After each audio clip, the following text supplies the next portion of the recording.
Hello guys, के छ हालखबर? आई होप सबैजना सन्चैमा हुनुहुन्छ होला। म पनि ठिक छु। आज हामी चाहिँ पुल खेल्न जान लागेको। मलाई चाहिँ यो पुल भन्ने बित्तिकै चाहिँ खोला तर्न प्रयोग गर्ने पुल होला जस्तो लागिरहेको थियो कि आज हामी चाहिँ पहिलोचोटि खेल्न जान लागिरहेको छु हैन। एउटा चाहिँ रमेश भाइ हो, अर्को झाँक्री चाहिँ को भन्नु होला, चाहिँ अल्जेरियन मेरो साथी हो। उसको नेचर नै यस्तो छ, बाख्राको पुच्छर खाए जस्तो के। उसले छटपटाएको।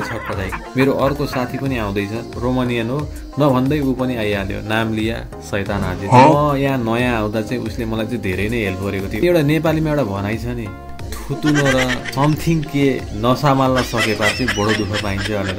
उसले चाहिँ यहाँ थुतो नसमाल्न नसकेर छटपटाइरहेको छ। रमेश भाइ ढोका खोला त लौले भैँसी पिट्न र सरले विद्यार्थी कुट्न मात्रै प्रयोग गर्छन् भन्ने सुनेको थिएँ, देखेको थिएँ मैले त। यहाँ त बललाई पनि हिर्काउने रहेछन्। आजको अनुभव चाहिँ बडो गजबको हुने भयो है।